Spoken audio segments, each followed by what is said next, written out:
네, 여러분 안녕하세요. 2023년 6월 28일 류영의 뉴스 인사이다 시작하겠습니다. 갑자기 노트북 마우스가 안 되는 바람에 제가 조금 헤매는 모습을 보여드렸네요. 자, 오늘 수요일입니다. 여러분들하고 또 어떠한 소식으로 이야기 나눠볼지 말씀드려보겠습니다. 오늘 방송 내용 간단하게 정리해드리면요. 먼저 이진하 기자와 함께하는 뉴스픽 코너 준비되어 있고요.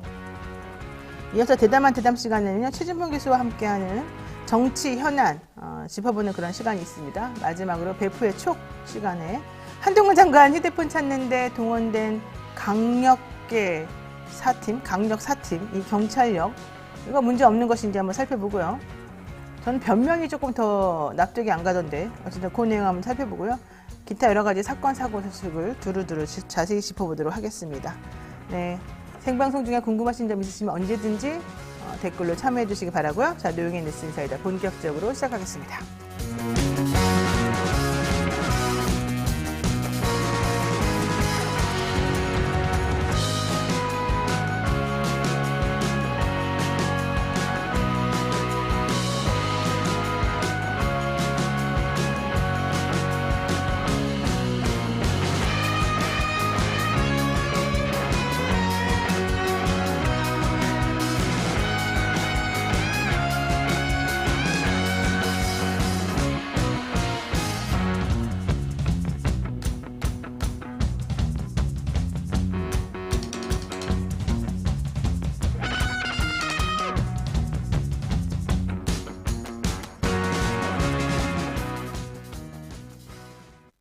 네, 바쁜 아침 이것만은 꼭 알아야 된다. 여러분들께 알려드리고 싶은 뉴스만 엄선해서 대신 정리해드립니다. 듣기만 해도 이해가 쏙쏙 되는 뉴스팩 시간인데요. 오늘도 이진하 뉴스마토 기자와 함께 하겠습니다. 안녕하십니까? 네, 안녕하십니까? 자, 우리 이 기자님은 이름이 참 예쁜데 진하가 무슨 뜻이에요?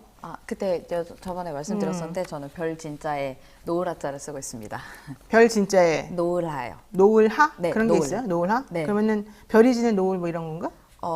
그냥 별처럼 예쁘게 자라는 노을처럼 예쁘게 자라라는 뜻으로 네, 지어주셨습니다. 어머님이? 아버님이?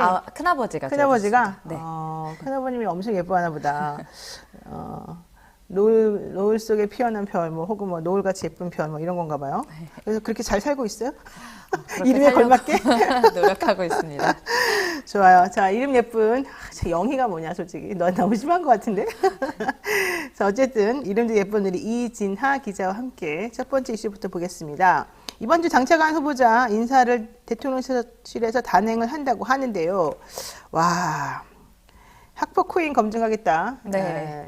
이거 정순신 변호사만 안타까운 상황이 됐습니다. 예, 얘기해 주시죠. 네, 대통령실이 이번 주 장차관 인사를 대거 예고했습니다. 대통령실은 대상자들에 대해 폭력 전가와 소송 여부를 파악했고 최근 논란이 된 가상화폐 보유 여부 등도 검증했다고 밝혔습니다. 여기에 하나 더 추가된 것은 자녀 학폭 문제인데요. 대통령실 관계자는 27일 용산청사에서 지난 3월 국가수사본부장이 임명돼 있다가 낙마한 정순신 변호사 관련해서 여러 가지 논란이 있었고 그때 당시에 학폭 문제를 들여다보겠다고 한 방침을 밝혔기 때문에 이번 인사검증에 아마 포함돼서 이제 같이 살펴볼 예정이라고 밝혔습니다.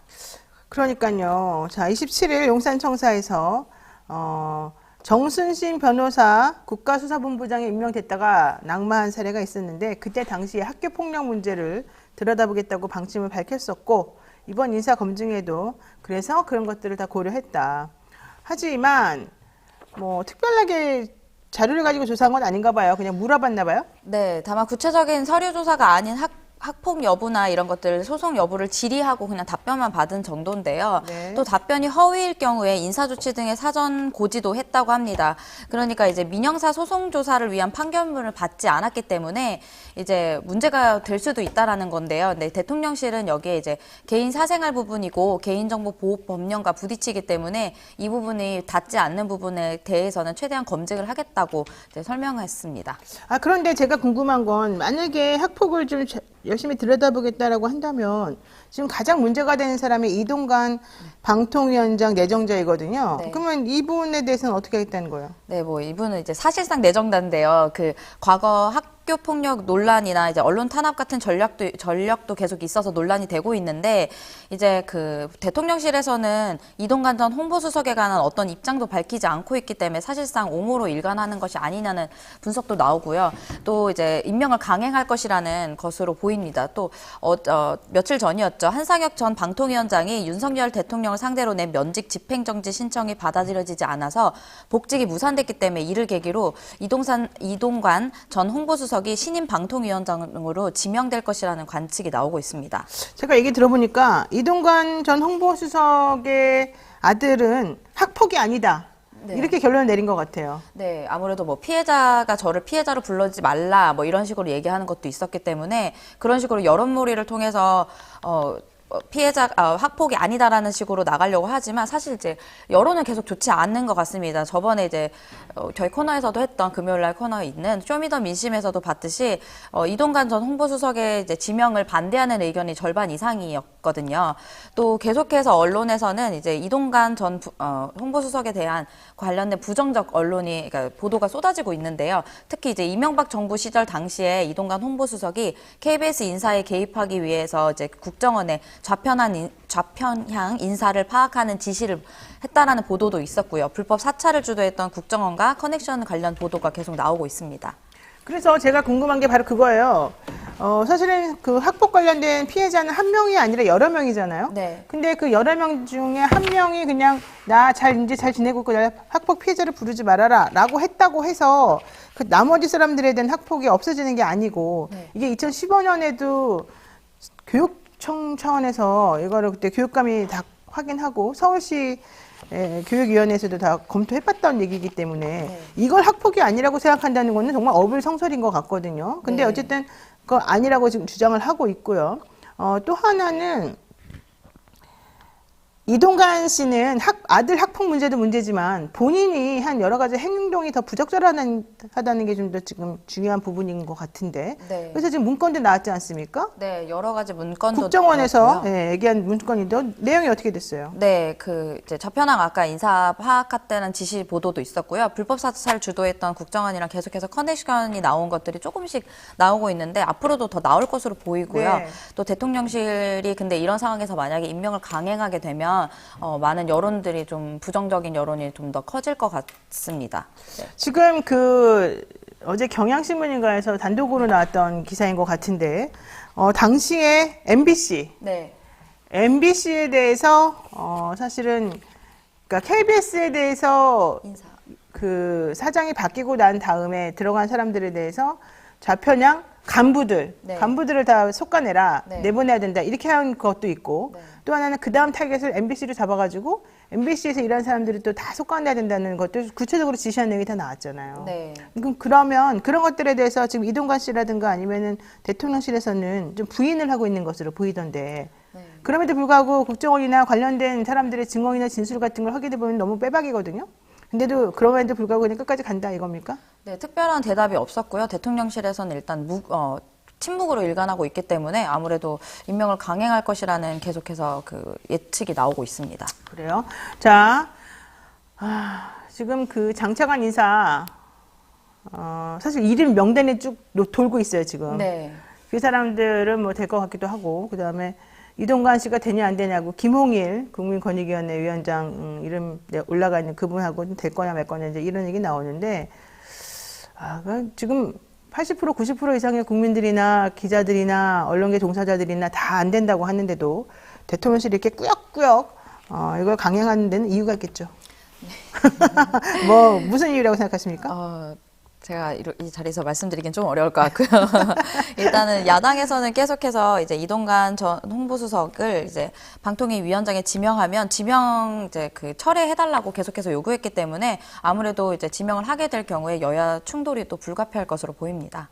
그래요. 지금 이게 내년 4월에 있을 총선하고 무관하지 않다. 지금 현재 KBS 이 수신료 분리 문제에 막 밀어붙이는 것하고도 무관하지 않고 요즘 계속해서 문제가 있다 이런 얘기 나오는데 국민이 이기냐 내가 이기냐 아마 이런 싸움으로 지금 보시는 것 같아서 좀 안타깝습니다. 자, 게다가 지금 또 두 번째 이슈 봅니다. 네.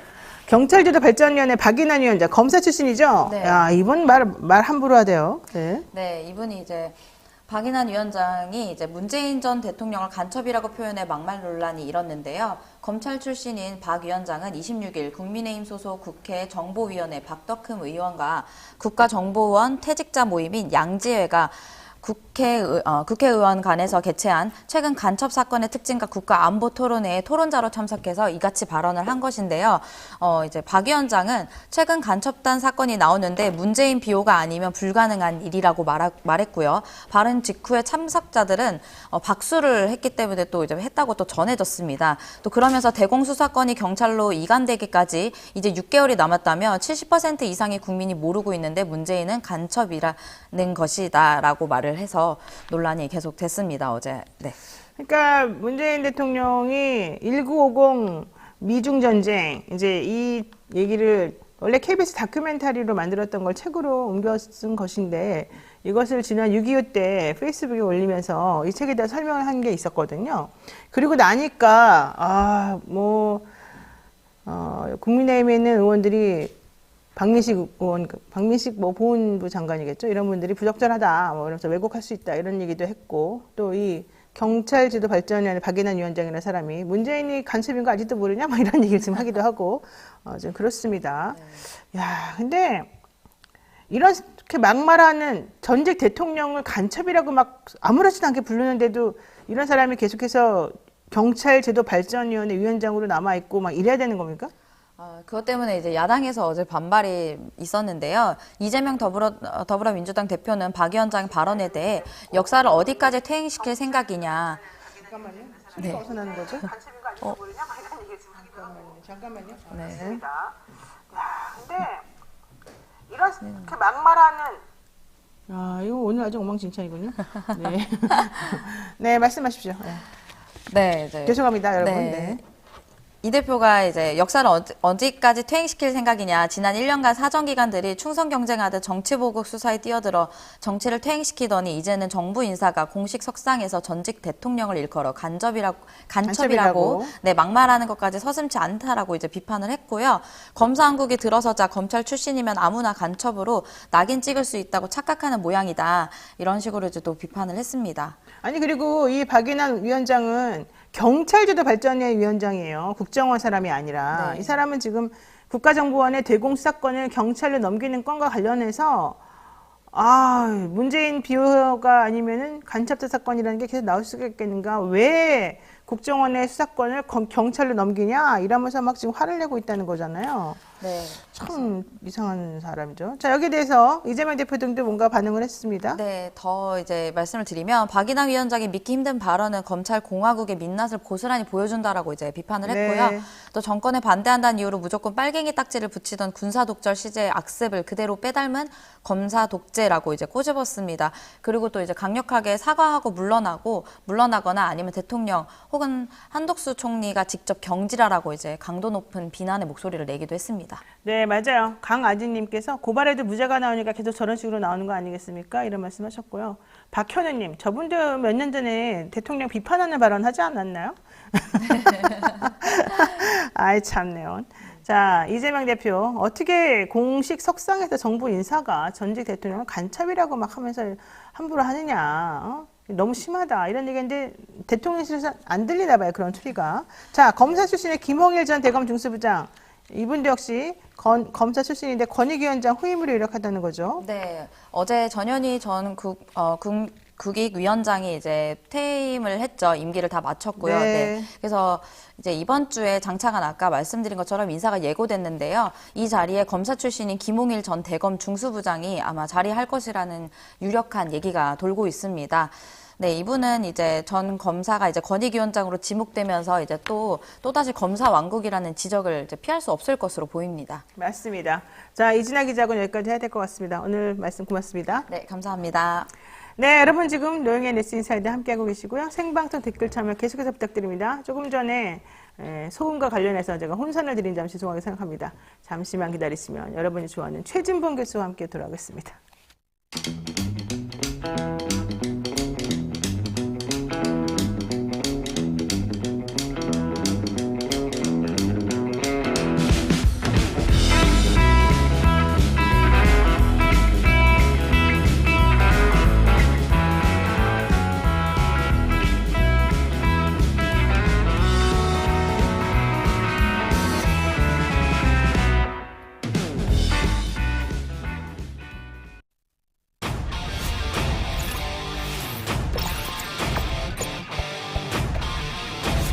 잎토마토 전문가와 함께하는 올인원 서비스.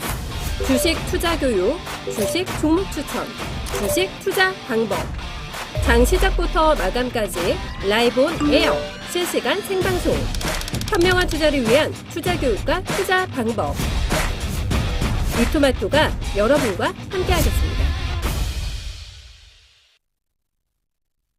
네, 여러분은 지금 노영의 뉴스 인사이드 함께하고 계시고요. 하루도 조용할 날이 없는 정치권, 속에서 열불 나는 여러분들을 위해서 꼭 필요한 이분 모시고 한번 시원하게 얘기 나눠보도록 하겠습니다. 열받을수록 발음이 정확해지는 남자죠. 시사계의 촌철살인 래퍼 랩진봉, 최진봉 교수 모셨습니다. 안녕하세요. 안녕하십니까. 저는 예전에 이름에 봉자가 들어가면 조금 촌스러운 느낌이 든다 이렇게 생각했었거든요. 개인적으로. 그랬는데 요즘은 아니 봉자 들어간 게 오히려 훨씬 더 이렇게 귀에도 잘 있고 더 좋은 것 같아요. 여러 가지 측면에서 이름도 좀 활용도 잘 할 수 있고. 그렇지 않나요? 아, 뭐, 좋습니다. 아니, 그, 민생 119라고 국민의힘에서 만들었던 네. 위원회가 있잖아요. 네. 거기에 곽대중인가 이런 필명을 쓰는 봉다루라는 분이 있어요. 편의점 주인이자 작가인 분인데. 아, 그래요? 네. 그분이 거기서 원래 위원으로 활동을 하다가 이번에 금태섭 변호사하고 신당을 차린 거예요. 근데 아, 그 사람이? 그 금태섭 변호사가 하는 그 신당에 네. 대변인으로 갔어요. 아, 그 사람이? 근데 대변인으로 갔다는 걸 이제 알리니까 조수진 의원이 그러면은 여기서 그냥 나가지는 말고 이름만 올려놓고 있어라 이렇게 얘기를 아, 했다는 거예요. 국민의힘에서? 예, 네, 예, 네, 예. 그러니까 아니 도대체 그게 뭐냐 이름만 올려놓고 너 한마디도 하지 말아라. 그러면서 나가지를 말아라 하니 이게 있을 수 있는 일이냐 이러면서 화를 그분이 냈는데 네. 저는 그분이 본명이 봉다루라는 얘기를 듣고 아 너무 이렇게 본명이 봉다루. 네, 본명이 봉다루고 필명이 곽대중이에요. 그래서 내가 야 역시 봉이라는 이름이 들어가니까 일단 기억도 하기도 좋고 요즘 봉씨들이 아주 봉씨? 봉도사, 봉준호, 최진봉, 돈진봉 저는 봉씨는 아니잖아요. 아니 그러니까 어쨌든 봉이 들어가니까 아, 봉자가 들어가서? 되게 중요하더라고요. 노봉만은 어때요? 노봉만 이런 거 좋고 랩진봉 이런 거 좋고요. 박현우님께서 뭐라고 하시는지 알아요? 뭐라고? 요즘 지각 안 하시니까 허전하고 서운합니다. 아메리다님, 봉봉봉 화이팅입니다. 이렇게. 감사합니다. 아, 참. 봉봉봉은 원래 프랑스에서 네. 봉봉 쇼콜라 뭐 이런 식으로 과자 이름도 또 나오기도 하고 그랬는데, 불어요, 봉. 좋다. 이런 뜻도 있어요. 너무 좋죠? 네, 제가 알려드리니까. 네. 왜 이렇게 좋아합니까? 자, 첫 번째 이슈부터 가겠습니다. 네. 정부가 텔레비전, TV 수신료 분리 징수를 위한 입법 예고를 했는데요. 평상시에는 한 40일 정도 입법 예고하는 게 기본인데 이번에 열흘밖에 안 했어요. 네. 그래서 다음 주 방통위에서 이걸 의결할 것으로 지금 얘기가 되고 있습니다. 그렇죠. 그러니까 이번 사태 책임을 놓고 KBS 기자협회 52.6%가 김은채 사장이 사퇴하는 것에 대해서 말이 안 된다. 이건 김은채 사장이 사퇴한다고 해결되는 문제도 아니고 김은채 사장을 괜히 걸고 넘어지면서 우리를 분란하게 만드는 거다. 이런 얘기를 했고요. 네. 47.4%는 김은철이가 책임이다. 너 나가라. 이제 이렇게 하고 있어요. 근데 요즘에 KBS 가보면 네. 앞에 주화가 쫙 있는 데다가 그 들어가는 입구에 이렇게 바리게이트 같은 걸 쳐놓고 일일이 한 명씩 다 검사를 합니다. 신분증을. 그래서 예정돼 있는 사람은 들여보내고 아닌 사람은 이제 못 들여보냈는데 네. 거기에 이런 것에 좀 반대 운동을 하시는 분들이 막 모여 있어요. 예컨대 좌빨 절로 가라 이렇게 하는 사람들도 거기 서가지고 네. 예를 들면 뭐 최진봉이가 간다 그러면은 저는 잘렸어요. 그러면 KBS 그러면 잘렸어요. 최진봉 이 나쁜 놈아 이러면서 막 욕을 하는 거죠. 잘라서 말하자면 괜찮아요. 예를 들면 네, 네, 노영희 변호사 가시잖아요. 저는 그래서 돌아갔어요. 이렇게 아, 멀리. 제가 무서워서 본관 쪽으로. 어디로 들어간지도 안 말해줄 겁니다. 신관이 아니라 본관 쪽으로 그건 들어갔군요. 내가 말할 수 없고요. 어쨌든 그래가지고 앞에 이렇게 막 무섭게 있어요. 네. 이거 분위기가 되게 안 좋거든요. 네, 게다가 이제 험악하겠네요. 그 계단을 이렇게 탁탁탁탁 해가지고 올라가서 음. 그 로비 쪽으로 가보면요. 예, 거기 이제 방송 그 마이크를 들고 김은채 물러나라라고 하는 사람들이 엄청 모여가지고 또 시위를 해요. 아, 그런 거 보면 진짜 정말 서글프다 이런 생각 안 할 수가 없는데. 예. 자, 교수님 보시기에 이 예. KBS 수신료 분리징수라고 하는 거를 가지고 우리 예. KBS의 내부는 내지는 뭐 이간질 이런 걸 좀 하면서 이 현 상황을 만들어내고 있는 거 이거 어떻게 보십니까? 뭐 그러니까 지금 상황으로 보면 이거는 일부러 이러는 거예요. 그러니까 내분을 만들어낸다는 건 TBS하고 거의 유사해요. 제가 볼 TBS랑 때는. 똑같이 만들어지고 똑같아요. 있죠. 그러니까 예. TBS 지금 돈이 없어가지고 그러니까 결국은 그 대표도 물러났잖아요. 결국 내부적으로 그때 무슨 일이 일어났냐면 대표 물러나고 내부적으로 막 이강택, 반발이 있었어요. 이강택. 그러니까요. 네. 그 당시에 이강택 대표였는데 물러나라고 누가 문제기 내부적으로 일이 있었다니까요. 내부 PD와 직원들이 네. 니네 나가라. 우리 그렇죠. 월급이라도 받아야 되겠다. 바로 그런 했어요. 거죠. 네. 그걸 지금 KBS에 똑같이 하는 거예요. 결국 고사를 시켜가지고 돈을 부족하게 만들어서 우리 생활이 어려움이 있겠구나. 이거 월급 받는 것도 문제가 생기겠네. 이렇게 만드는 거죠, 결국. 그럼 내부 갈등을 부추기는 행동이잖아요. 이게 얼마나 치졸한 일입니까? 아니, 그러니까 TBS에 처음에 그 일 터졌을 때 직원들이 뜨거 해가지고 우리가 말 잘 들을 테니까. 그렇죠. 그리고 니네가 싫어하는 사람 내보낼 테니까 네, 우리 돈 좀 네. 주세요. 이렇게 해가지고 네. 그대로 다 했어요. 근데 안 해줘요. 아무것도 안 해줘요. 네. 그리고 올해까지만 돈을 월급을 지급할 수 있도록 하고 네, 맞아요. 내년부터 제작비 자체가 없다는 없어요. 거예요. 게다가 추경을 70몇 억을 원래 주기로 다시 협상을 했는데 했죠. 그게 시장이. 오세훈 시장이 이제 내놓은 아니잖아요. 네, 맞아요. 근데 그거를 국민의힘의 서울시 의원들이 반대를 해가지고 네, 통과 안 됐어요. 그 정 대표라고 새로 왔어요. SBS 있던 네, 분이. 네, 그분이 맞아요. 와가지고 니네가 하라는 대로 다 했는데 도대체 어쩌란 말이냐. 그렇죠. 화를 냈지. 이런데도 니네 부족해. 니네 안 돼. 이러면서 결과적으로는 압박을 하더니 그러니까. 추경이 불발됐어요. 불발됐어요. 그래서 의회에서. 결과적으로는 뭐냐 도대체 이게. 그렇지. 뭐 하자는 거냐. 이렇게 해도 되는 거냐. 그러니까. 근데 지금 이와 똑같은 행동을 KBS가 하고 있는 거예요. 있다는 이게 거예요. 말이 되냐고요. 그러니까 그 방식으로 하는 거예요, 결국은. 그러니까 고사를 시키는 건데 돈줄을 죄서 내부적으로 불만이 일어나게 하고 내부적 불만이 내부 갈등으로 일어나게 하고 그래서 경영진을 완전히 바꾸려는 시도를 하는 거예요. 이게 얼마나 아까도 얘기했지만 치졸하잖아요. 그러니까 TBS 같은 경우도 지금 얘기하셨듯이 오세훈 시장이 다 이제 그렇게 합의를 했어요. 그 새로운 사장하고 네, 합의를 네, 해서 네. 합의를 했는데 그 의회 가가지고 의회에서 국민의힘 출신 의원들이 전부 반대를 한 거예요. 그래서 결국 통과가 안 됐어요. 70몇 억인가를 지금 추경하기로 했거든요. 네, 76억인가. 네, 그러면 이제 제작비 자체가 없어요. 제작을 못해 이제는. 방금 그럼 월급도 지금 못 받을 수 있는 상황까지 된 거예요. KBS는 그런 불안감이 자기들한테 있는 거예요. TBS를 보니 우리를 이렇게 고사시키면 내가 월급도 못 받겠구나 이런 생각이 드니까 어떻게 하겠어요? 물러나라 사장. 그러면 제가 이렇게 물어볼게요. 사장 물러나면 해결돼요? 그러니까 해결 안 바로 그 얘기예요. 돼요. 사장을 물러난다고 해결될 수 있는 전혀 구조가 해결될 아니에요, 문제 이제는. 아니에요. 그럼요. 아니 지난번에 얘기했잖아요. 사장이 그랬잖아요. 그 분리징수 내가 물러나겠다. 분리징수 안 한다고만 하면 근데 뭐라 그랬어? 이거는 상관없는 일이야. 이렇게 얘기했어요.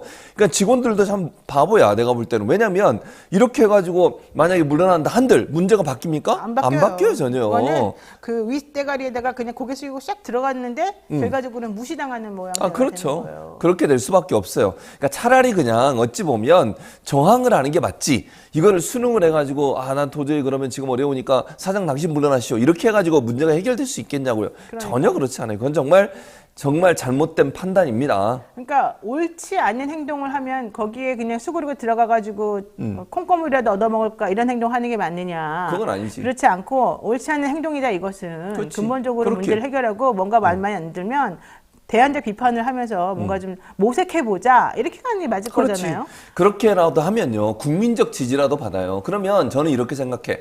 반대로 생각을 해야 돼. 이 사람들이 정말 제가 아까 좀 바보스럽다고 얘기한 이유는 뭐냐면 국민들이 사실은 수익률을 내는 거예요. 분리징수를 결정하더라도 그렇죠. 국민들이 원해서 KBS 지원해줘야겠다고 생각해 보세요. 적극적으로 낼 거예요. 분리징수가 중요한 게 아니잖아요. 지금 국민들이 내고 싶냐 안 내고 싶냐의 문제예요. 이런 태도 보이면 어느 국민이 내고 싶겠어요. 분리징수하면 다 안 내고 싶지. 아니 KBS가 제대로 저항을 해봐. 예를 들어서 정부에 저항을 하고 정부의 저런 잘못된 방송 정책에 대해서 목소리를 내면 국민들이 지지해 줄 거 아니에요. 지금 국민들도 지지 안 하겠죠. 정부는 더 압박하겠죠. 더 사면 초과에 나가는 거예요. 이렇게 행동하는 게 자기들한테 도움이 안 된다는 거 왜 생각을 못 하냐고. 어쨌든 그러면서 KBS에서는 뭐 주진우 나가라 막 이런 것까지 아주 구체적으로 써가지고 시위를 하더라고요. 자, 어쨌든 지금 말씀드렸습니다마는 한국방송기자협회, 즉 KBS 기자협회는 전체 회원 504명을 대상으로 해서 23일부터 26일까지 모바일 투표를 해봤습니다. 투표율은 82.9%였는데요. 상당히 높죠. 네. 이 중에서 47.4%는 김현철 물러나라. 네가 책임이다. 이렇게 말하는 사람이 있었고요.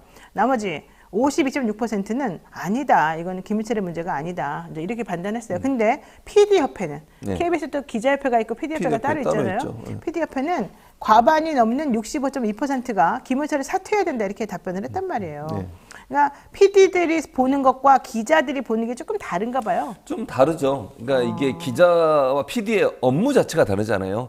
기자는 아무래도 이제 이슈에 대해서 직접 취재하고 취재한 내용들을 보도하는 역할을 하면 PD는 하나의 프로그램을 만드는 역할을 해요. 그러니까 현실적으로 현장에 가 취재하고 이런 역할은 하지 않죠, PD들은. 그러니까 PD들이라고 하는 건 뭐 예능 프로그램도 있고 또 가요 프로그램도 있을 수 있고 스포츠 프로그램도 있고 다양한 프로그램들 있잖아요. 네. 그러니까 시사에 대해서 많은 부분, 관심이 많은 부분도 있을 수 있지만 아닌 경우도 많아요. 그러다 보니까 현장에서 느껴지는 이슈나 이런 부분들에서 좀 더 자기 중심적인 사고와 판단할 가능성이 높아지는 거죠. 그래서 제가 볼 때는 차이가 있는 것 같아요. 기자들 같은 경우에는 아무래도 이슈나 아니면 시사에 좀 더 관심이 많고 그분에 대해서 여러 가지 의견을 듣고 이러다 보니까 본인이 생각이 판단하는데 여러 가지 다양한 형태의 정보가 들어왔을 가능성이 있고 PD들 입장에서는 자기 중심적으로 자기 입장에서 여러 가지 생각하지 않겠어요? 프로그램 제작이라든지 이렇게 되면 돈이 없으면 프로그램 제작에 어려움을 겪을 수도 있고 이렇게 되면 전체적으로 자기가 만든 프로그램 시청률도 떨어질 수 있고 이런 여러 가지 고려를 하는 것 같아요. 그러니까 이제 업종에 따라서 약간의 현장과 현실을 보는 어떤 관점 자체에 차이가 있을 수 있다 이렇게 보여집니다. 한상혁 전 방통위원장 복직이 무산이 되지 않았습니까? 네. 결국 윤 대통령을 상대로 낸 면직 집행정지 신청이 받아들여지지 않은 건데요. 이렇게 되니까 이제 이동관 특보가 당장이라도 임명이 될 것처럼 얘기가 됐었었는데, 그러면서 이제 이번 주냐 7월이냐 될 거다라고 예상은 하고 있습니다만은 생각보다 조금 질질 끈다. 이런 얘기 좀 하고 있습니다. 화면에는 지금 한상혁 위원장 얼굴이 나왔고 처음에 한상혁 위원장은 집행정지 기각 결정 났을 때 어차피 임기도 한 달밖에 안 남았고 해도 의미가 없으니 본안에 집중하겠다. 항고 안 할 것처럼 얘기는 했는데 또 항고는 했어요. 네, 예, 이거는 좀 아무래도 내가 좀 싸워봐야 되겠다 이렇게 생각한 것 같은데 자 이동관 특보의 일단 임명이 조금 늦어지는 것 같고 좀 눈치를 보는 것처럼 보이기도 하고 지금 상황이 어떻게 돌아가는 겁니까? 그러니까 눈치를 보는 것 같지는 않고요. 제가 볼 때는 네. 임명이 늦어지는 이유 중에 하나가 뭐냐면 청문회 때문인 것 같아요.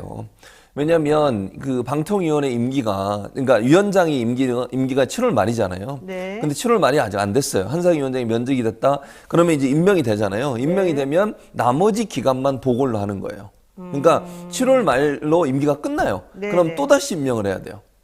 이해가 되시죠? 무슨 말인지. 그러니까 네. 한상혁 위원장의 잔여 임기만 하고 다시 임명을 하면요. 청문회를 2번 하게 돼요. 그러니까 지금 현재 들어가서 청문회를 하면 7월 말까지만 하는 일에 대한 청문회고요. 8월 되면 또 임명을 해서 다시 청문회를 또 해야 돼요. 한상혁 위원장은 2번 했어요.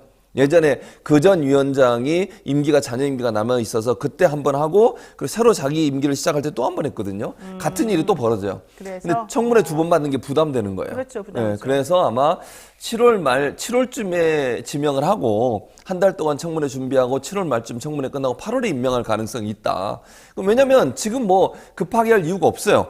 2대 1이잖아, 지금. 그렇죠. 구조 자체가 2대 1이기 때문에 자기들 마음대로 해요, 지금.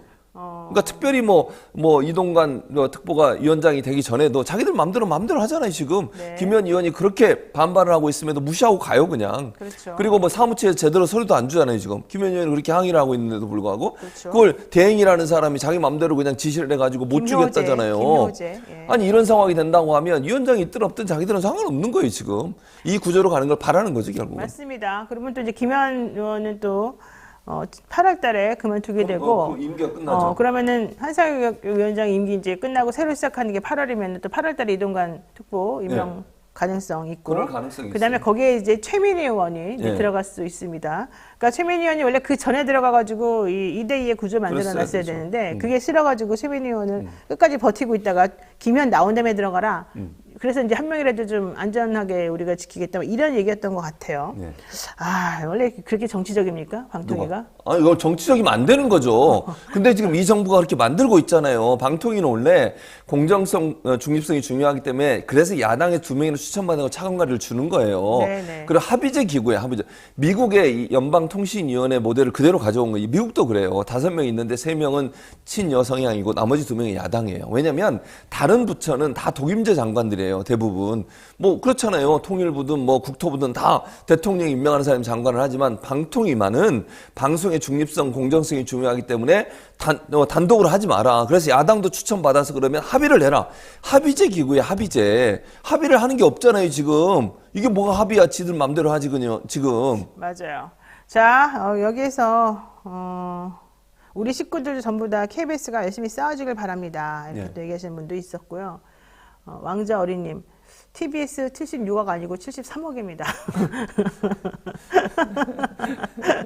감사합니다. 네, 정확하게 말씀해 주셔서 네. 감사드리고요. 자, 어쨌든 또 이런 얘기도 있네. 김은채 사장이 기자 출신이기 때문에 기자들은 과반 넘게 반대하는 것 같고 PD들은 과반 넘게 찬성하는 것 같습니다. 또 이런 얘기도 주셨습니다.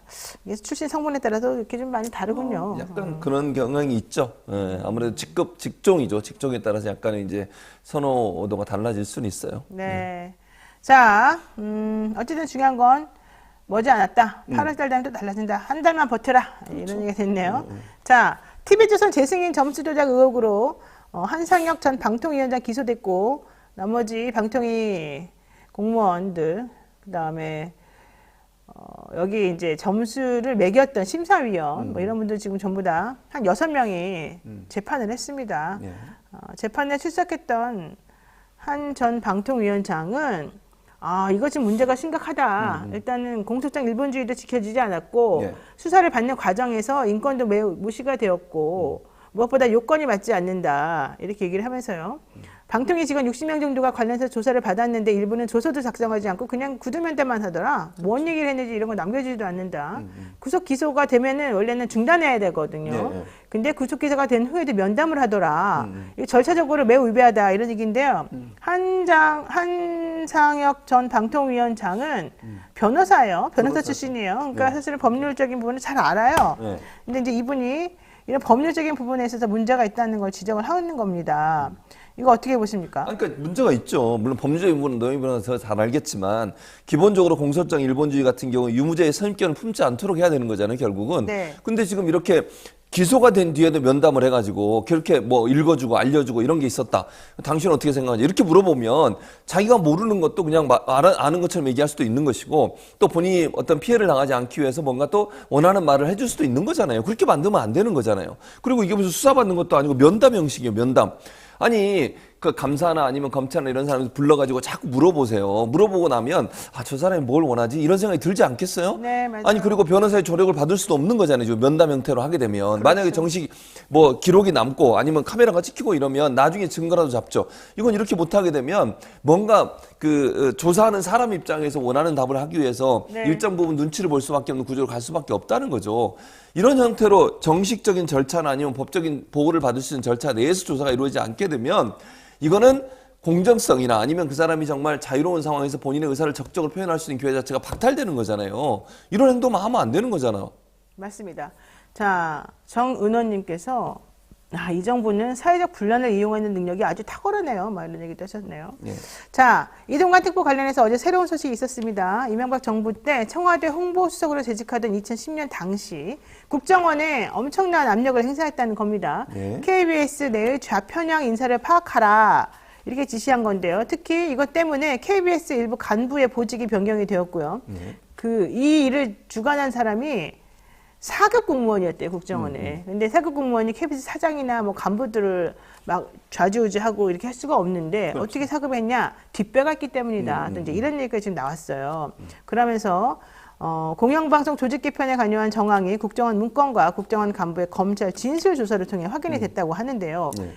이거 이래도 되는 겁니까? 안 되죠. 그러니까 지금 얘기하신 거예요. 예전에 이 얘기가 나왔었어요. 안 나온 얘기는 아니고요. 그렇죠, 왜냐하면 나왔죠. 국정원에서 그 자료가 이제 나오면서 알게 됐는데 한 번 더 경향신문이 뭘 입수했냐면 지난 2017년, 2018년 원세훈 국정원장 불법 사찰 재판에서 재판과 이제 공판 기록이 있잖아요. 그 기록을 다시 입수해서 분석해 봤어요. 이걸 한 번 더 증명해 준 거예요. 네. 그러니까 국정원에서 이 서류를 만들었다는 건 이미 국정원 서류에서 확인이 된 건데 공판 기록에서 한 번 더 확인해, 2번을 확인한 거잖아요. 결국 내용이 똑같은 거예요. 그러니까 KBS 조직 개편 이후에 인적 쇄신을 추진해라. 이 말은 뭐냐면 MB 정부 들어서서 나서 이동관 수석이 당시에 이제 대변인하고 홍보수석 했잖아요. 그 과정에서 KBS를 장악하기 위해서 정권이 KBS의 사장을 바꾸려는 시도를 했고, 그다음에 KBS 근무하는 사람들의 여러 성향, 정치적 성향을 분석해서 친정부적인 사람만 중용으로 나머지는 다 잘라라, 아니면 좌천시켜라 하는 내용들이 포함되어 있었다는 거예요. 이거는요, 국가가 방송의 중립성을 해치는 행위예요. 이건 방송법 4조의 위반이고요. 명확하게 방송법이 규정되어 있는 방송법 3조와 4조에는 뭐라고 되어 있냐면 방송 외부의 어느 누구도 방송의 편집, 제작, 여기에 관여할 수 없다고 되어 있고요. 4조에 보면 내부에 있는 사람도 하면 안 된다고 되어 있어요. 사장도 방송, 편성과 제작에 관여하면 처벌받게 되어 있어요. 그렇죠. 그런 내용인데 이건 심지어 국정원이 이런 조사를 해서 이 조사 내용을 어디에 보고했냐? 홍보수석실에 보고했다는 거. 홍보수석이 누구였냐고요? 이동관. 네, 2017년부터 2018년까지 원세훈 전 국정원장 불법 사찰 등 재판에서 나온 증거들에 따르면 너무 명확하게 사실은 이런 그 관여한 사실이 나와 있기 때문에 이게 좀 문제입니다. 사실 초창기 때 이동관 씨나 이런 분들은 나 그런 사실 없었습니다라고 부인했었는데 그랬었죠. 이런 재판 자료가 나오니까 사실 부인하기가 곤란해진 어렵죠. 상황이 됐습니다. 2010년 6월 3일에 KBS 조직 개편 이후에 인적 쇄신 추진 방안이라고 하는 문건이 작성이 되었고 이게 청와대 홍보수석실에 보고가 됐다는 거고요. 예. 이 문건의 오른쪽 위에는 528 홍보수석실 요청사항이라고 적혀 있었다는 겁니다. 그리고 배포 대상에는 홍보수석이라고 명시되어 있다는 거죠. 이 특보는 바로 2009년 9월부터 2010년 7월까지 청와대 홍보수석을 지냈던 사람입니다. 국정원은 청와대가 시킨다고도 시킨 대로 합니다. 좌편향, 무능, 무소신, 비리, 연루 등 세 가지 기준을 내세워서 자기네가 사람을 딱 구분을 해요. 국정원의 해당 문건에다가 좌편향 간부는 반드시 퇴출돼야 된다. 좌파 세력의 제기 의무는 분쇄해야 된다. 이렇게 적시해놨고요. 정부의 비판적 보도를 해온 인사들을 나열했고요. 정현주 KBS 사장을 추종하거나 KBS 사장이 했었던 것에 대해서 조금 뭔가 우호적인 의견을 낸 사람들에 대해서는 무관용 원칙을 고수해라. 이렇게 또 하기도 했고요. 그래서 이명박 정부 초기 2008년도에 아예 정현주 사장은 사장직에서 불명예스럽게 해임이 되고 재판까지 가고 뭐 이런 일이 벌어졌었죠. 문제가 나왔죠. 대법원 가서. 근데 그게 무슨 의미가 있냐고. 상처뿐인 영광인 거죠. 맞아요. 자, 그다음 얘기도 한번 해보겠습니다. 윤 대통령 여권 관계자들이 모인 사석에서 내년 총선 목표 의석수는 170석이다. 어차피 총선 내가 치르는 거 아니겠느냐? 할 수 있다. 이렇게 이제 사기를 돋구었다고 하는데 또 여당 내부에서는 대통령 때문에 힘들어 죽겠다. 좀 그만해라. 이런 얘기도 했다는 겁니다. 우리 대통령 막 이 윤심이 부글부글 끓고 있는데 옆에서 초를 치고 있어요. 이거 어떻게 보십니까? 아니 뒤에 얘기한 게 그 사람들이 제대로 보는 거지. 윤석열 대통령의 폭탄이에요. 지금 국민의힘에서는 자기가 그러니까 정말 그럴 수가 있어요. 대통령에 대해서 왜 이러시는 거예요? 그냥 한 얘기예요. 아니 네. 윤석열 대통령의 지지율을 보세요.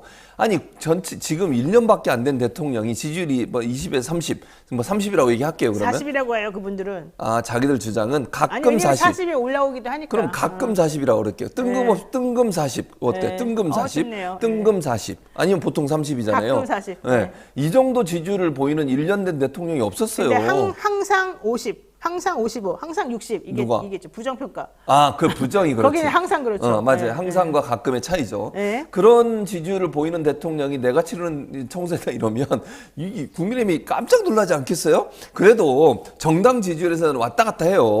국민의힘이 좀 올라갈 때도 있고 민주당이 올라갈 때도 있고 거의 엎치락뒤치락 하잖아요. 그거 믿고 있었는데 윤 대통령이 내가 하는 거야 이러면 어떻게 돼요?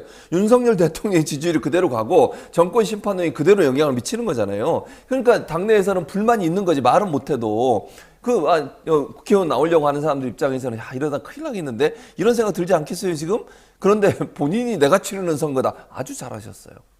자, 그런데 이게 그래서 노무현 전 대통령하고 비교가 되지 않습니까? 그렇죠. 과거 노무현 전 맞아요. 대통령이 2004년도에 총선을 약 50일 정도 남겨둔 시점에서 방송기자클럽 기자회견 할 때 대통령이 뭘 잘해서 열린우리당에 표를 줄 수 있는 일이 있으면 합법적인 모든 것을 다 하고 싶습니다. 합법적인 이런 얘기를 했습니다만 이것 때문에 탄핵 소추 그랬어요. 가결됐고 근데 추미애 의원이 막 무릎 꿇고 했던 게 있었잖아요. 삼보일배 했었죠. 나중에. 제가 그랬는데 어쨌든 당시에 노무현 대통령이 그렇게 말을 하면서 대통령을 노무현으로 뽑았습니다. 나머지 4년 일 잘하게 해줄 거냐 아니면 흔들어서 못 견디게 내려오게 할 거냐 그런 선택을 우리 국민들이 좀 해달라 뭐 이런 얘기를 했다고. 그랬었죠. 탄핵이 됐고요. 그래서 이제 소추가 됐고요. 헌법재판소에서는 기각을 시켰습니다만은 같은 해 5월 14일 날 윤영철 헌법재판소장이 공정한 선거 관리에 궁극적 책임을 지는 대통령이 기자회견에서 특정 정당을 지지하는 발언을 한 것은 중립 의무를 위반한 것이다. 이러면서 혼을 내줬어요. 자, 그러면은 이번에 대통령의 이런 사석에서의 발언이라고 하는 170석 발언, 내가 치르는 거다 이렇게 말하는 거 이거 괜찮습니까? 아니 더 심한 거죠 이거보다. 아니 노무현 전 대통령의 말씀 이런 거잖아요. 합법적인 모든 것을 다 하고 싶습니다. 이랬잖아요. 우리 당에 표 줄 수 있는 일이라면, 이 말이 문제라면 이번 총선은 내가 치르는 총선이다. 170석 이상을 가져 자기 정당화하는 거잖아요. 대통령은 중립을 지켜야 한다니까요. 지금 아까 얘기했던 헌법재판소장이 그랬잖아요. 대통령은 아무리 자신의 출신 정당이 있다 하더라도 중립을 지켜야 되는 어느 정당, 이 정당은 내가 지금 선거를 치른데 그럼 직접 개입한 거 아니에요? 그렇죠. 그 논리로 따지면, 그러니까 노무현 전 대통령 당시에 그 당시에 탄핵소추안을 통과시켰던 국회 입장에서 본다고 하면 이 윤석열 대통령의 발언도 이와 거의 유사한 발언이에요. 심하면 심했지 낫지가 않다는 얘기예요. 내가 치르는 총선이라뇨. 그럼 자기가 국민의힘을 대표에 지금 총선을 치르겠다는 거예요? 이렇게 위험한 발언이 어디 있어요? 이건 탄핵을 지금 노무현 전 대통령 시대 그 시점하고 똑같이 본다고 하면 탄핵 수출할 수 있는 사안이라고 될 수밖에 없어요. 이런 발언을 하면 안 되죠. 아무리 속으로도. 그리고 더 웃긴 건 누군가가 이 말을 전한 거잖아요. 지금 사석에서 한 얘기라며요. 그렇죠. 그러면 대통령의 뭐 허가나 대통령의 의중 없이 그걸 누가 밝혔겠어요? 그럼 그 사람 잡아가지고 혼내줘야지. 그렇지. 이게 말이 됩니까? 사석에서 한 얘기를 왜 공개하는 거예요, 그러면? 아니 뭐 사석에서는 여러 가지 얘기를 할 수 있겠지. 근데 의도적으로 언론에 보도됐다고 하면 누군가 의도적으로 이걸 얘기했다는 거예요. 그렇죠. 그 안에 참석한 사람 중에 한 그렇죠. 명이. 네. 그리고 그걸 대통령이 만약에 모르겠어요. 대통령이 허용을 했는지 안 했는지 모르겠지만 대통령의 허가도 없이 이런 말을 했다고 하면 그 사람은 나중에 어떻게 되겠어요, 그러면? 생각을 해봐, 생각을. 그러면 이 말은 제 그냥 추측이에요. 제가 100% 추측, 내 생각. 요거 딱 명확하게. 내 생각 추측. 대통령이 의도적으로 이게 언론에 보도되길 바라지 않았을까 하는 생각이 든다는 거예요. 대통령이?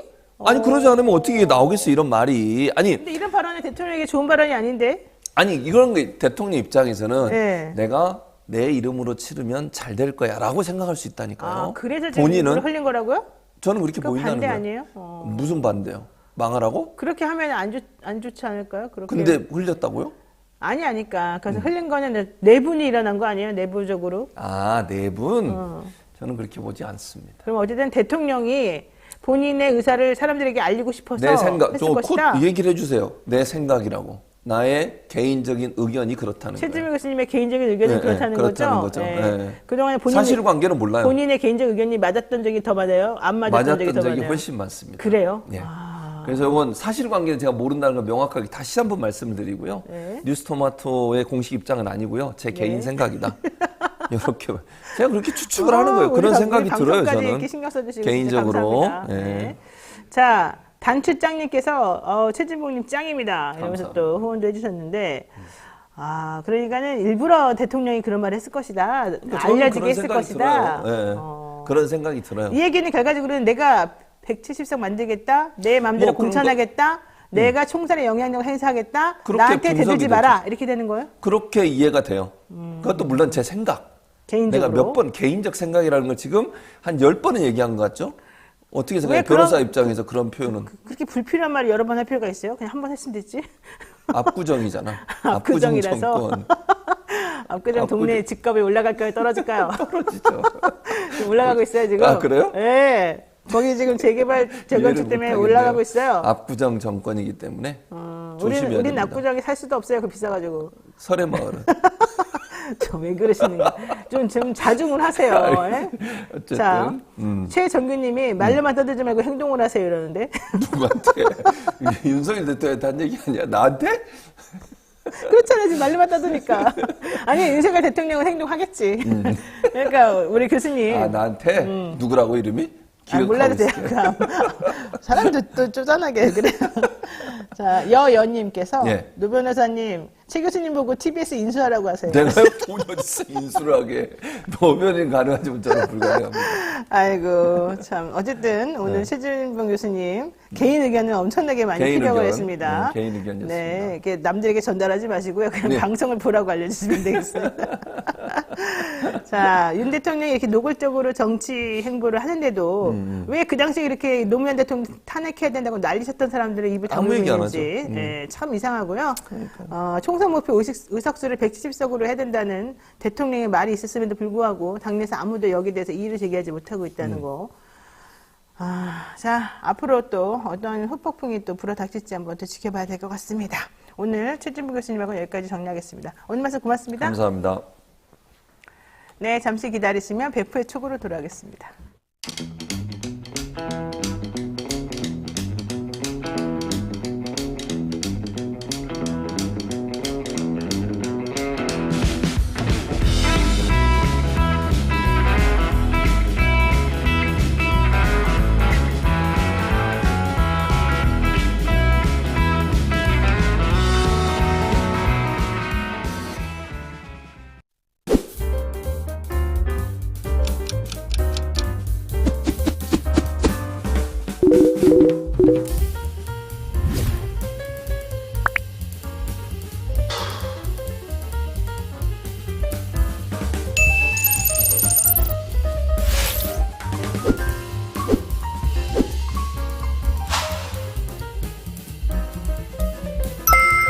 쓰고 뒤에 강력 표시에 또 들어갑니다. 또 일정 기간 국적 관계없이 다 시험 볼 수가 있어요. 알 수 없잖아요. 그러면 민법으로 간다.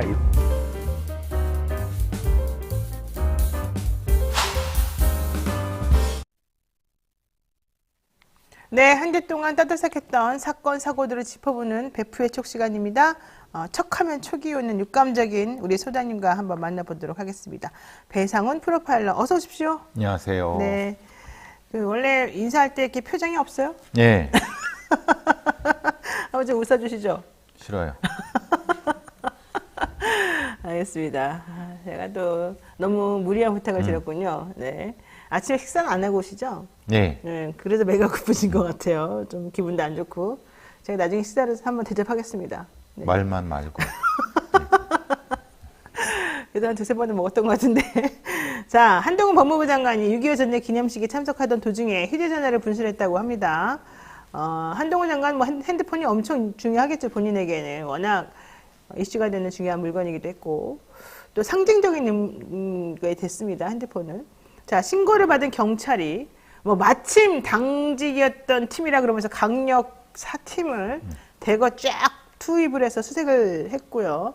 그분들은 결국 못 찾았지만 그 장례에 참석했었던 재향군인의 시민 A씨가 습득을 해서 경찰에 갖다 줬다는 거잖아요. 근데 여기서 제가 궁금한 건 핸드폰을 본인이 잃어버렸으면 그냥 분실했다고 생각하는 게 일반적인 사람들의 생각 아닙니까? 근데 이거를 왜 남이 훔쳐갔을 것이다, 강력 사건이 벌어졌다, 점유이탐을 횡령으로 반드시 처벌해야 된다. 왜 이렇게 생각을 오버해서 하는 거죠? 우리 장관께서는 그 강박증이 좀 있으신 것 같아요. 아, 강박증이 있어서 그럴까요? 예, 핸드폰에 대한 강박증이 있으신 것 같은데 일단은 뭐 과정상으로는 강력사팀이 투입해서 수색하는 거는 적절하지 않았고요. 그렇죠. 그리고 이제 경찰서장은 서열이 있습니다. 예, 서울 시내 경찰서장은 31개인데 1위가 이제 종로서고 2위가 중부서인데 지금 관할이 중부서인데 네. 순위가 바뀌었을 겁니다. 아마 지금 용산서가 좀 위로 올라갔는데 이렇게 서울경찰청장이 이렇게 앉아있으면 이렇게 31개가 쭉 둘러왔는데 이제 가까이 있는 순서가 이제 배치가 되는데 옛날에 일제시대 때부터 있었던 관행인데 왜 이 말씀 드리냐면 중부서의 이름이 무슨 그 서장인데 아마 기회라고 생각했을 수 있습니다. 무슨 기회요? 잘 보일 기회라고 생각했겠죠. 한동훈 장관에게? 예. 아마도. 근데 이제 그럴 기회가 많지 않습니다. 중부서가. 실제로는 이제 사실 조금 멀어지고 있는 부분이기 때문에 그래서 이제 오버를 한 것 같습니다. 제 생각에는. 왜냐하면 강력사팀은 강력계 형사들의 팀 수는 1팀이 살인이고 2팀이 이렇게 정해져 있습니다. 그게 비면은 관할에서 사건의 출동 순위가 달라집니다. 그러니까 말하자면 함부로 인력을 이런 뭐 내가 쓰면 안 되죠. 당연히 안 되죠. 그거는 뭐 부적절한 정도가 아니라 그거는 사실 처벌도 받을 수 있는 상황이, 징계도 받을 수 있는 상황인데 어디 감히 강력기 형사들을 유실물을 하는데 합니까? 만약에 이게 대통령 휴대폰이면 모르겠어요. 그냥 국가 기밀과 관련된 부분일 수 있으면. 그래요. 근데 한동훈 법무부 장관은 그냥 일개 그 개인이에요, 개인의 휴대폰이에요. 근데 그거를 오버해 갖고 그걸 찾아달라고 하는 건 아무리 또 개인이 찾아달라고 하면은 일단 지구대가 먼저 가죠. 그쵸. 확인을 해 갖고 먼저 장내에 전화를 해서 그러니까 저기 방송을 해서 이런 게 있다 이렇게 해 갖고 절차를 밟아야지 갑자기 강력경찰 투입된다는 건 말이 안 되죠. 근데 원래 이런 거는 만약에 경찰서에서 처리한다 그래도 생활안전과 이런 데서 하는 거 아니에요? 생활을 질서계에서 하죠. 질서계. 예. 그러니까 일단 유실물 처리를 하고 네. 그리고 물론 가장 먼저는 112에 신고하면은 지구대가 와서 사정을 듣고 거기서 이제 가장 쉬운 건 뭡니까? 장내 방송을 하는 게 제일 그렇죠. 빠르죠. 예, 핸드폰 잃어버렸으니까 돌려달라. 이렇게 돌려달라. 그리고 만약에 뭐 가져가시면 처벌받는다. 이렇게 순서를 해야 그렇죠. 되는 건지 어디 강력계 형사들을 합니까? 그게 그 사람이 개인 마음대로 할 수 있는 인력이 아니에요. 그럼 이거 직권남용까지 갈 수 있는 거예요? 글쎄 그것까지는 모르겠지만은 내부적으로는 분명히 이건 감찰까지 가야 되는 수준까지 그래요. 합니다. 내부적으로는 형사적으로야 모르겠지만 형사적으로 이제 만약에 고소 고발이 된다면 모르겠지만은 경찰 인력을 함부로 투입하면 안 됩니다. 보통 강력계에서 하는 일이 뭡니까? 어떤 사건들을 합니까? 당직은 강도, 대기하고 살인. 있죠. 당직은 강력계 한 팀이 전체가 막 대기합니까? 왜냐하면 당직팀이 따로 있고 형사 당직이 따로 있거든요. 매일 당직이 1팀부터 쭉 넘어가면 그럼 거기는 이제 그 시간대에 발생하는데 즉각적으로 출동할 수 있는 코드 제로 같은 게 출동할 수 있게 대기를 해야 되는 거예요. 그러니까 오늘은 강력 1팀이 당직, 내일은 예, 예. 강력 2팀이 당직 이렇게 이런 식으로 돌아가는 돼요? 거죠. 예, 그렇게 해서 거기서 만약에 인질 사건, 납치 사건이 발생하면 그 팀이 다 가서 해야 되는 거예요. 지금 비어 있잖아요. 그러니까 예컨대 어쨌든 그럼 강력팀은 하는 일이 강도, 살인, 살인, 강도, 폭행, 예, 그런 것들이 납치, 납치. 예, 이런 것들이죠. 그러니까 그래서 형사당직이 필요한 거죠. 그런 것들을 하는 사람인데 핸드폰 주워주고 찾아주는 거는 포함이 안 됐다는 얘기죠. 그게 말이나 됩니까? 누가 이게 어느 길을 막고 물어보세요. 그 핸드폰 주워 주는데 왜 강력 형사들을 그것도 팀 단위로 이게 말이나 됩니까? 예, 아유, 참. 가을 남자님께서 바람 피는 남자들이 폰을 생명같이 지키더군요. 근데 그 양반은 네. 무슨 트라우마가 있으신 것 같아요. 뭐 그 핸드폰에 대해서. 핸드폰에 왜 이렇게 아까 강박증 얘기도 하셨는데 왜 그렇게 판단하신 거예요? 글쎄 그 안에 뭐가 있나 보죠. 핸드폰 안에? 예. 어. 예. 근데 그러니까 이거는 그래서도 안 되는 거고. 아니 그러면 법무부 장관 경호원들 있잖아요. 수행원들 있잖아요. 네네네. 예. 법무부 직원들 있잖아요. 아니 그 사람들이 그럼 해야지 왜 강력경사를 이거는 중부석 서장이 이건 오버한 겁니다. 네. 중부서 서장이. 네. 자, 아까 말씀하신 거 들어보니까 원래는 경찰도 다 이렇게 순서가 있다, 순위가 있다. 그럼요. 제일은 원래 종로였는데, 그다음에 뭐 중부 이렇게 넘어갔는데 이제는 서열이 용산서가 제일 1번으로 넘어가는 것 왜 같다. 대통령 모시고 있으니까. 예. 근데 이제 장관이 있으니까 이 중부서에 있는 이분들도 우리도 한번 해보자 했던 걸로 여겨진다. 뭐 제가 그렇게 추정합니다. 예. 네, 본인 개인 생각이 그렇다는 네. 겁니다. 자, 이 경찰들이 원래 이렇게 눈치 보고 오버하고 그럽니까? 그러니까 위에서 이렇게 계속 쓸어주면은 이렇게 네. 더 많이 합니다. 쓰러줘가 뭐예요? 그러니까 말하자면 뭐 예를 들면 뭔가 뭐 건폭이든 뭐든 이렇게 좀 그거 하면은 승진시켜 줄게라고 하는 걸 계속 이렇게 바람을 불어주면은 그걸로 좀 많이 몰려갑니다. 그러니까 위쪽에서 바람 부는 데라 달라지는데 사실 경찰의 인력을 그렇게 쓰면 안 되죠. 그렇죠. 법과 제도에 맞게 운영을 하고 그렇게 안 되게끔 해야죠. 네. 근데 그거를 계속 그렇게 하면은 이게 인력이 사적으로 이용되는 느낌이 들지 않습니까? 그렇죠. 어쨌든 한동훈 장관은 1국의 장관이기 때문에 이런 또 특별히 또 신경 써서 경찰들이 했을 수 있겠네요. 본인이 네. 강력 경사들이 오면은 본인이 사양을 해야죠. 이렇게 했을 필요 없다. 저희가 알아서 하고 문제가 있으면 하겠다. 이런 식으로 했어야지 일국의 장관들, 그 법무부 장관이 법치에 맞는 장관이죠. 자, 이 얘기도 해보겠습니다. 저는 이 사람 발언 듣고 깜짝 놀랐어요. 박인환, 이 사람 검사 출신인데요. 경찰제도발전위원장. 박덕흠 의원하고 국정원 퇴직자 모임 양지회가 개최한 토론회에서 문재인 정부의 국정원 대공수사권 폐지에 대해서 비판하는 얘기를 하다가 대공수사권이 경찰로 넘어가기까지 이제 6개월밖에 안 남았는데 70% 이상의 국민이 문재인이 간첩이라는 걸 모르고 있다 이렇게 발언했습니다. 이거 말이 됩니까? 아니 이게 개인은 그런 말씀하실 수 있죠. 뭐라고 말했든 뭐 본인이 뭐 근데 여기는 이분은 행안부 소속의 제도발전위원장의 공직을 맡고 계신 분이잖아요. 근데 더 황당한 건 그 말 하고 나니까 박수가 이렇게 막 쏟아져 났다는 거예요. 근데 뭐 현장에서 박수 치신 분들이 한번 본인들 생각이 그러셨지만 이분의 이 위치라는 걸 생각하셔야죠. 네. 위치라는 생각하셔서 할 수 있는 말이 있고 아닌 말이 있지. 전직 대통령을 간첩이라고 이게 말이나 됩니까? 게다가 국민의 70%가 그렇게 생각한다는 네. 뭐 안내 모는 이런 말까지 하면서 그건 뭐 본인 생각이고 본인이 아이고. 개인의 자격으로야 뭐 장충체육관이든 아니면 잠실체육관이든 뭐라고 떠들든 그건 본인의 그 정치적 입장이고 표현이지만 이게 제도를 발전위원장의 입장에서는 그건 아주 부적절하죠. 이거는. 자, 박인환 씨가 지금 아마 조금 비판하고 싶었던 지점은 이거 같아요. 대공수사권이라고 하는 거를 왜 경찰로 넘기냐.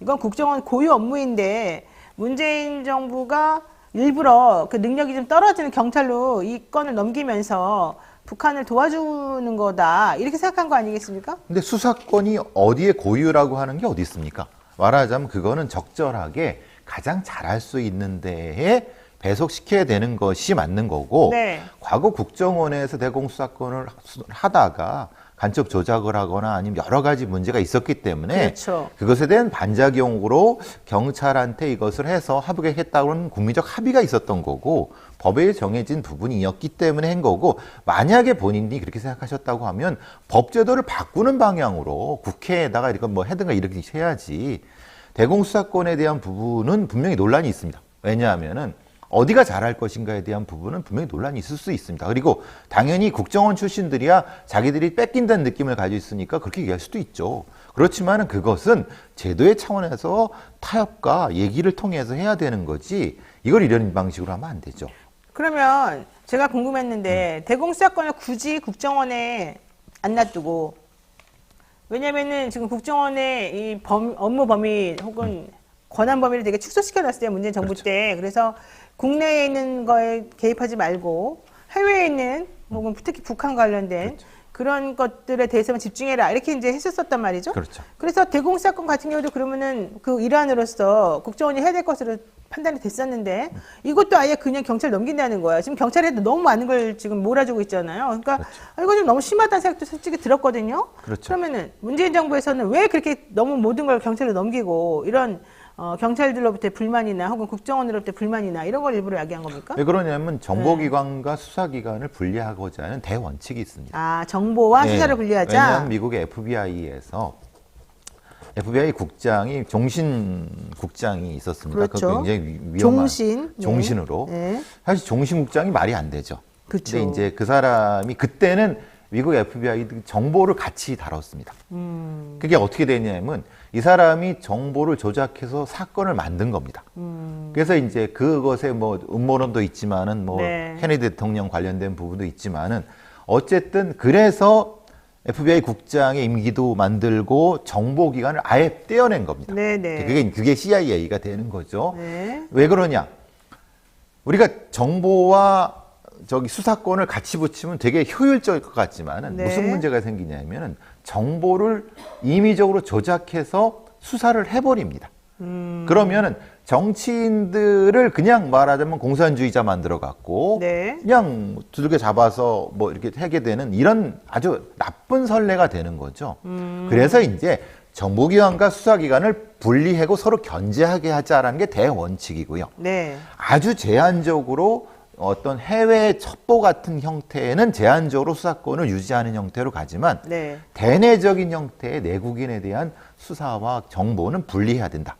이것이 대원칙이고 워낙 그 독재 정권 때 그 정보와 수사를 같이 하면서 중정이라든가 안기부가 그 어떤 나쁜 짓들을 많이 했기 때문에 네. 그것을 보완하고자 경찰에 옮기고 사실 이것은 일정 정도 과도기입니다. 왜냐하면 경찰한테도 주지만은 실제로 그 부분에 대해서 조금 더 발전적인 의미로서 네.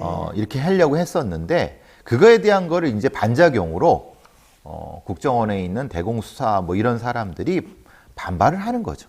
사실 국정원 입장에서 보자면은 좀 억울하고 속상하고 힘들 수도 있는데 네. 이게 약간 본인들이 자초한 게 서류 위조 감금 고문 네. 이게 서울시 공무원 유우성 씨 예. 사건이잖아요. 이때 국정원 그때 문제가 많았었어요. 그거 플러스 뭐 이래저래 좀 조작한다는 얘기도 계속 나왔었었고 그러다 보니까 이거 넘겨야 된다라고 그 당시에 다들 합의가 있었었고 국정원도 알았다. 내가 네. 넘겨야 된다. 이렇게 해놓고 이제 넘겨야 되는 타임이 되니까 좀 마음이 좀 바뀐 것 같아요. 그렇죠. 국정원 내부에서도 사실은 당시에도 그렇지만 지금도 여러 가지 의견이 있습니다. 왜냐하면 차라리 넘기는 게 낫다. 왜냐하면 우리가 오해받을 필요가 뭐 있냐. 그렇죠. 우리가 뭐 대북이라든가 대외정보 쪽에 집중하는 게 낫지 않느냐라고 하는 네네. 얘기도 있었습니다. 네, 맞아요. 물론 그 사람들을 지금 싹 다 물갈이했다고 하더라고요. 예, 예. 자, 배상원 교수님 모셨으니까 다시 한번 또 다른 얘기 한번 해보겠습니다. 정유정 씨 얘기 안 할 수가 없어요. 이 사람은 뭐 양파 같아요. 뭔가 나오면은 나올수록 뭔가가 이상한 얘기가 되게 많아요. 최근 검찰에서 그러니까 이 정유정 씨가 사실은 면식도 없는 자기가 과외 앱에서 만난 A라고 하는 여성 대학생입니다. 그 사람은 그냥 성실하게 대학교 갔고 영어 가르칠 수 있는 능력이 되니까 나 영어 가르쳐 줄 테니까 만나요. 해가지고 그냥 돈 벌려고 학비라도 벌려고 했던 그 학생을 가서 정말 잔인하게 죽였어요. 그리고 자기 옷에 피가 튀었다고 그 학생의 옷까지 자기가 뺏어서 입고 나왔던 사람이에요. 그래놓고는 왜 죽었냐 그랬더니 죽여보고 싶었다. 이런 말이나 하는 이상한 사람이었잖아요. 어쨌든 이 사람에 대해서 수사 결과가 이제 발표가 됐습니다. 지난 27일 검찰에 따르면 정유정은 지난 5월 26일 범행 당시에 미리 준비한 흉기로 피해자를 110회 넘게 찌르는 잔혹함을 보였는데 지문 감식을 피하기 위해서 관련 부위를 훼손하는 등 시신 곳곳을 훼손한 것으로 나타났습니다. 범행 직전에는 아버지에게 전화를 해서 아버지가 있었군요. 할머니가 키웠다 그러더니 자 어쨌든 아버지에게 전화해서 내가 큰일을 저지르면 아빠가 고통받을 것이다. 이러면서 살인을 예고하는 취지의 발언을 하고 존속살인을 검색하기도 했다는 겁니다. 자, 어떻게 된 겁니까, 이게 정확하게? 일단 저기 팩트는 좀 다른 달라요? 거는 예. 지문 감식을 피하기 위해서 했던 거는 제가 어제 다른 기자님한테 여쭤봤는데 그거는 오보라고 합니다. 그건 오보다. 그러니까 이게 이제 이걸 오버킬이라는 것을 오버킬이라는데 네. 오버킬이 110회가 동일하게 찌른 것이 아니라 이 뭐 손 같은 형태를 이 작은 걸로 이게 누르는 형태로도 했기 때문에 전체적으로 동일하게 칼로 다 난자한 것은 아니고 그렇게 이제 검찰에서는 뭐 발표를 했지만은 실제로는 그건 아닌 것 같고요. 그러니까 어쨌든 발표는 맞는 거예요, 이 말이? 발표는 이 정도로 예, 했는데 예, 예. 실제로는 우리가 말하는 뭐 난자하는 식의 칼을 휘두르는 것은 아니고 예를 들면 이런 겁니다. 이제 뭐 손바닥 같은 데를 콕콕콕 찍는 정도까지 했다고 하니까 네. 그러면 그 부분은 아닌 거고요. 그리고 지문 피하기 한 건 아닌 것 같고 네. 한 것은 지금 여기서 왜 문제가 되냐면 지금 이 정유정의 얘기가 실제로 팩트에 맞느냐 아니냐에 대한 부분이 좀 논란이 되고 있어요. 왜냐하면은 정유정이 분명히 그 자기 그러니까 아버지가 뭐 사실 자기를 버리고 뭐 재혼도 하고 뭐 그런 과정이 있었다고 네네. 하네요. 그래서 그 부분 때문에 이 자기 아버지에 대한 분노가 다 제3자한테 나타난 것으로 검찰은 결론 짓고 있는 것 같고요. 근데 그런 기에는 지금 오버킬의 양태가 좀 다른 것 같습니다. 그러니까 제가 보기엔 사실 뭐 이건 추정이지만 네. 정유정의 이 말은 거짓말 같습니다. 자, 1살 때 엄마가 곁을 떠났고 6살 때는 아버지에게도 버림을 받아서 조부모 밑에서 컸다. 이 때문에 아버지에게 분노의 감정을 가진 것으로 보인다.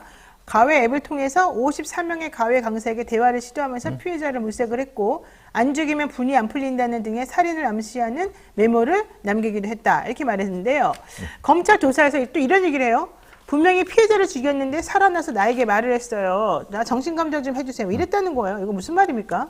그러니까 이제 자기는 분명히 죽였는데 다시 일어나서 자기한테 말했다라고 얘기했다고 해요. 그러니까 그냥 말하자면 뭐 그렇게 얘기할 수는 있죠. 자기가 심신미약 상태라는 걸 알리고 싶은 그러니까 거예요? 이제 왜냐하면 자기가 통제가 안 되는 사람이다라고 얘기를 한 것 같고 그래서 이제 이런 얘기를 한 것 같습니다. 그러니까 이제 이런 경우도 가끔 있거든요. 왜냐하면 마치 이제 자기가 한 것이 내가 한 것 같지 않아요. 하다 보니까 내 손에 칼이 있었어요. 내 손에 뭐 이런 경우에 살인자들은 많거든요. 그래서 이제 네가 왜 그랬냐 그러면 제가 아무래도 사이코패스 같아요. 자기가 무슨 뭐 살인자 같아요라고 하면서 이건 전적으로 판사들에 대한 얘기입니다. 판사한테 이 좀 뭐 감정을 건드려 갖고 좀 불쌍한 사람처럼 보이게 하려고 하는 거고. 그래서 이제 나온 얘기가 뭐 일종의 망상에 의한 살인 감형. 그것도 생각하는 것 같습니다. 이게 우리가 보통 정유정을 그냥 되게 어수룩해 보는데 네. 전혀 그렇지 않습니다. 아, 이 그래요? 사람은 그럴 정도의 사람은 아닙니다. 이 사람 지금 혹시 변호사의 조력을 받아서 이렇게 말하는 거 아니에요? 변호사의 조력도 받았고요. 그리고 근데 그 전에 자기가 분명히 무슨 일을 하고 있는지 잘 알고 있습니다. 예. 진짜 왜 그럴까요? 뭐 좀 진짜 사이코라서 그럴까요? 아니 그렇지 않습니다. 이제 제가 몇 번 얘기했지만은 이 사람의 점수가 뭐 26점, 27점이라고 하는데 그렇지 않습니다. 이 사람은 그거보다 훨씬 많이 나올 겁니다. 그리고 훨씬 많이 나온다고요? 예, 사이코패스 점수는 그렇게 하는 게 아닙니다. 어떻게 하는 거예요? 그러니까 소수점 26.3이 나올 수가 없는 거고요. 아. 검찰에서 뭔가 잘못 알고 있는데 그리고 이 대충 한 20에서 27, 8, 9점 사이가 잔인하긴 제일 잔인합니다. 오히려 30점 넘어가는 사람들은 그렇게 잔인하지 않습니다. 그러니까 사이코패스 측정하는 점수는 40점이 만점이죠? 40점 만점이고 25점 넘으면은 사이코패스예요? 보통에 네. 그렇게 판단하는데 그게 중요한 게 아니라 4가지 영역이 의로 했는데 그래서 4가지 영역이 5가지 문항에서 4, 5, 20인데요. 0, 1, 2 척도를 가지고 있는데 이거는 이제 자기 반응 검사가 아니라 물어보는 게 아니라 검사관이 판단하는 건데 중요한 거는 이 네 가지 영역 중에 어디가 주요하게 점수가 튀는가의 문제인데 대략적으로 이거를 내보면은 28, 8, 9점짜리들이 잔혹하긴 되게 잔혹합니다. 근데 30점 넘어가는 애들은 그런 사이코패스들은요 지능적입니다. 그러니까 그렇게 심각하게 훼손하지 않습니다. 그 차이가 있는 거를 이 사람들 잘 모르는 부분이 있는 거죠. 그러면은 지금 보시기에 예. 어쨌든 정유정 씨는 사이코패스 성향은 있어요? 성향 분명히 있고 그리고 그리고 네 가지 중에 어느 부분인지도 알 것 같은데 어느 부분이에요? 예를 들면 반사회적, 일탈적 그분이 성향이 좀 점수가 높은 것 같고 반사회적 일탈 그러니까 성향? 대인관계, 정서성, 네. 일탈성 이거 뭐 하나 더 있는데 네 가지가 있는데 생활 양식 했는데 그 중에 튀는 게 있습니다. 그러니까 튀는 부분에서 그래서 그 유형의 사이코패스 이렇게 얘기하는 겁니다. 아, 그러니까 어떤 네 가지 특성 중에서 사람마다 튀는 분야가 다르군요. 그렇죠. 그래서 네, 그걸 보면은 그 사람이 어떤 범죄 저지르는 사람인지가 네. 나온다는 거죠. 칼을 어떻게 쓰는지, 토막을 어떻게 내는지, 아니면 손을 쓰는지 이거에 따라 이것도 또 특징이 나타나거든요. 대인관계가 사실 조금 불안하지만은 꽤 점수가 낮죠. 근데 이 반사회성이 높은 거는 이제 이 잔혹한 부분인 거고 반대의 경우는 실제로는 겉으로 보기엔 잔혹하진 않은데 실제로는 매우 가학적일 수 있습니다. 아, 네. 자, 수원에서 아이 셋 키우는 엄마가 아이 둘을 더 낳는 과정에서 낳고는 너무 힘들어서 아이를 데려오자마자 목 졸라서 죽이고 냉동실에 넣어놨다가 그 다음에도 또 똑같은 일 저지르고 그 냉동실에 그대로 냉장고를 그대로 들어가지고 이사가고 그러면서 또 자기 세 명의 아이들은 또 예쁘다고 그러면서 또 키우고 그랬다는 거 아니에요? 예. 그거는 뭐예요, 그러면? 설해마을 사건이라고 아시죠? 예. 설해마을 사건에 그 프랑스 여자 그 사람이 똑같이 했어요. 그랬었죠. 예.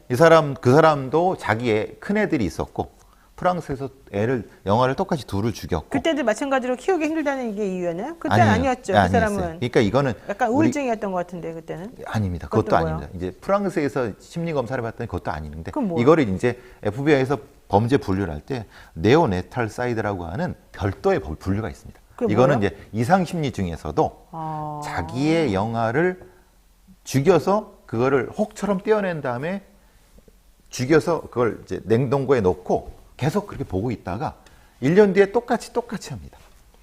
왜요? 그러니까 왜? 그러니까 그게 이제 말하자면 이상 심리 중에 하나가 우리가 왜냐하면 그거 자체를 자신의 그게 버린 죄악이라고 생각하는 것 같습니다.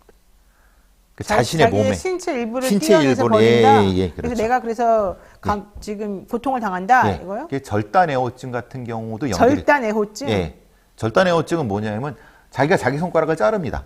그리고 다시 붙입니다. 이걸 반복을 합니다. 그것도 절단애호증 중에 하나인 유형이라고 생각을 하는데 이게 보통 이제 우리가 말하는 영아살해라고 일반적이 하는 거는 필리사이드라고 하거나 아니면은 인펀사이드라고 하는 것은 보통의 우리의 그런 겁니다. 자기 아이를 키우지 못해 갖고 어떻게 해서 이렇게 하는 걸 보통 그런 거고 네오네탈사이드라고 하는 별도의 것은 그것이 아니라 아예 이 아이들을 인간으로 안 보는 겁니다.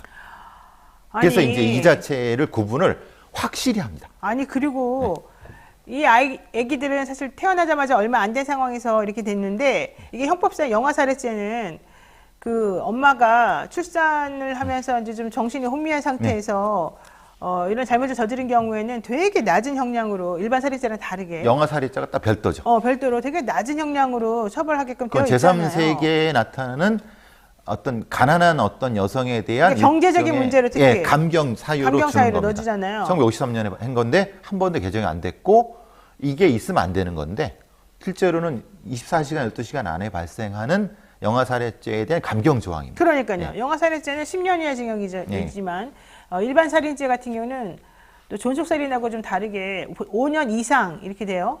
하한이 있죠. 하한. 상한이 있고. 네, 그러니까 하한이 영아살해죄는 5년 상한이고 네, 상한이고. 살인죄와 전속살인죄는 그거보다 더 높죠. 전속살인죄는 얼추 존속살인죄는 높고. 7년 이상이고 네, 그렇죠. 7년 이상 무기징역 사형까지 되는 거고 일반 살인죄는 5년 이상 무기징역 살인까지 사형까지 되는 거고 영아살해는 10년 이하. 네. 보통은 1년, 2년 내지는 집행유예. 대부분 내지는 집행유예거나 아니면 많아야 2년. 이 사건 같은 경우는 이제 사체 유기까지 했으니까는 그게 뭐 조금 들어가겠습니다. 마찬가지죠. 뭐 특별히. 그래서 검찰 쪽에서는 영아살인이 아니라 왜냐하면 반복했기 때문에 살인죄로 의유를 하려고 하는 것 같습니다. 또 화성에서는 아이를 낳자마자 우리 애를 사가세요 이러면서 넘겼잖아요. 부모한테. 예. 그런 사건도 있어요. 왜 이러는 거예요? 근데 이런 경우는 다수 사례가 나타납니다. 지금 이 사례 이전부터 계속 왜냐하면 우리나라는 이게 잘 아시다시피 낳은 것과 출생신고가 일치하지 않기 때문에 그래서 일부러 있는 브로커들이 접근해서 그거 좀 우리한테 팔라고 하는 경우 이게 불법 입양일 가능성이 있고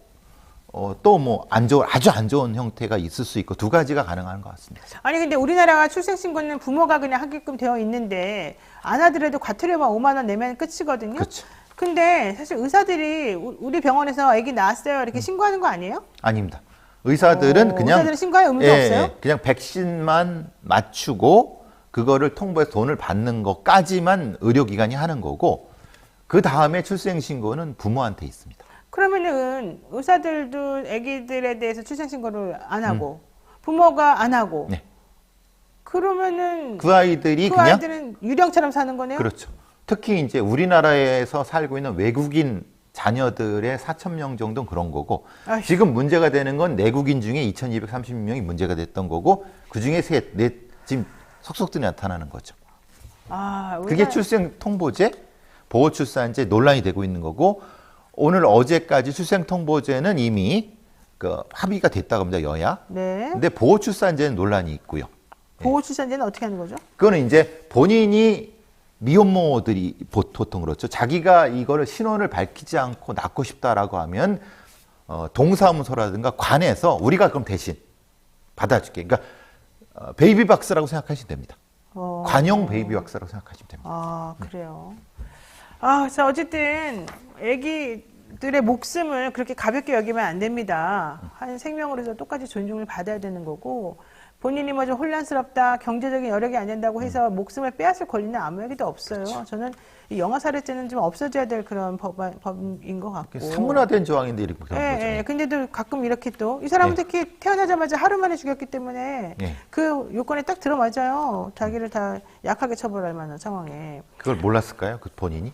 그러니까 알았겠죠. 자기도 수사하고. 네. 그러니까 아무 생각 없이 이러고 있었겠죠. 근데 모르겠습니다만은 그렇게 자식을 죽이고 난 다음에 어떻게 애기를 또 낳고 자기 또 키우는 애기들은 또 어떻게 예쁘게 또 키우고 그럴까요? 아, 참 상식적으로 이해가 안 가는데. 어쨌든 이게 다 이 생명 경시사상에서 좀 비롯된 게 아닌가 싶어서 마음이 좀 씁쓸하고 안 좋습니다. 오늘 여기까지 말씀드려야 될 것 같고요. 네, 직권이나 권력을 남용하는 일도 없어야 되겠고 남의 생명을 함부로 아무리 부모라고 하더라도 함부로 취급해서도 안 될 것 같습니다. 우리 모두 좀 반성하는 시간을 좀 가져야 되고 사회 곳곳에 레이더처럼 우리들이 그런 일이 벌어지지 않도록 좀 눈 똑바로 뜨고 좀 지켜봐야 될 필요성도 있을 것 같습니다. 오늘 교수님하고 말씀 여기까지 나눠야 될 것 같습니다. 고맙습니다. 감사합니다. 네, 배상훈 프로파일러하고 얘기 잘 나눠봤고요. 노영희 뉴스인사이다 오늘 순서 여기까지입니다. 나가기 전에 잊지 마시고 구독, 좋아요 눌러주시고요. 내일은 신장식 변호사 김필성 변호사와 함께하는 이슈 삼합 있는 날입니다. 영친 여러분, 내일 7시 30분에 다시 뵙겠습니다. 고맙습니다.